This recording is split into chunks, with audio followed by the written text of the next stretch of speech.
So far, we've only talked about composers in the Romantic era of the 19th and 20th centuries, but today I want to go a little farther back to the 18th century to talk about this man, Johann Sebastian Bach. Bach was an 18th century German composer of the Baroque era, known for his instrumental music, like the music you're hearing now. Near the end of his life, Bach was losing his eyesight and decided to have a well-known eye surgeon operate and try and save his sight. The operations were probably performed by the British oculist John Taylor. Taylor styled himself an expert, but history remembers him as a medical con man.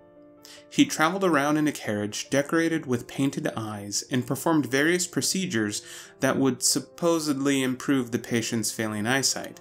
Unfortunately for Bach, his two procedures were not successful and actually made him completely blind for the last few months of his life. On July 28, 1750, at 8:45 in the evening, Bach died at the age of 65 due to complications from the surgeries.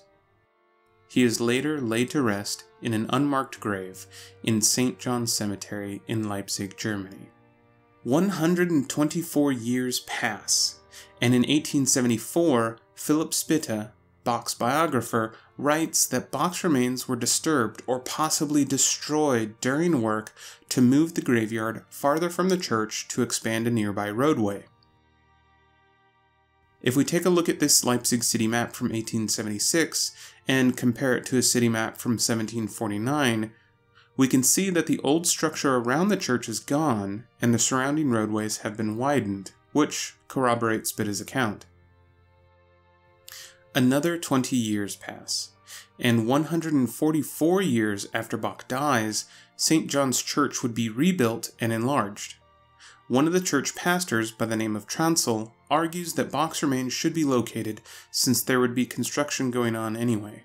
So, Pastor Transl and historian Dr. Wussmann gather evidence to locate Bach's grave. What they find isn't surprising since there is not much physical evidence to go on, but in one of the records they find that Bach was buried in an oak coffin rather than the more common pine coffin. They also find that Bach was buried without a tombstone, and that he was supposedly not buried deep.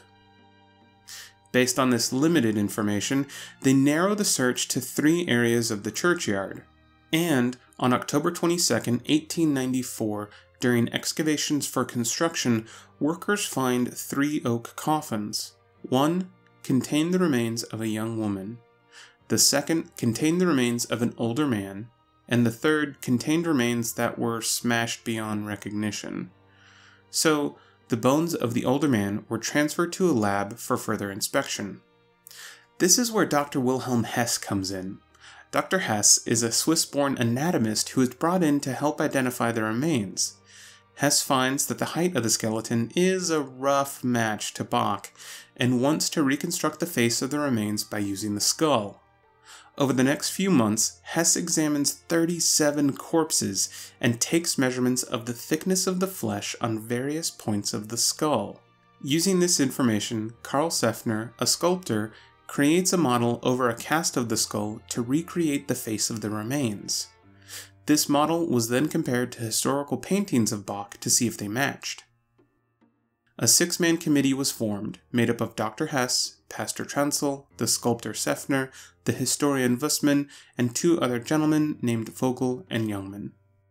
This 6-man committee reported to the Leipzig City Council that the remains probably belonged to Bach, and so the remains were moved to a vault inside the newly renovated St. John's Church.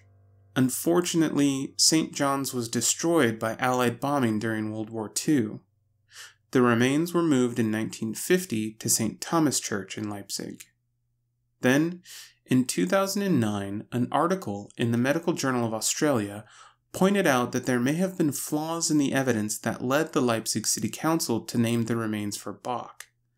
The researchers specifically call out the methods for locating the grave and reconstructing the face were, quote, dubious and controversial. The researchers suggest that a DNA analysis of the remains could settle the question, but church officials would not allow it at the time. What do you think? Was Pastor Trounsel really able to locate an unmarked grave after 144 years and little physical evidence, or are Bach's remains lost forever? Thank you for watching. If you liked the video, be sure to give it a thumbs up and hit that subscribe button if you haven't already.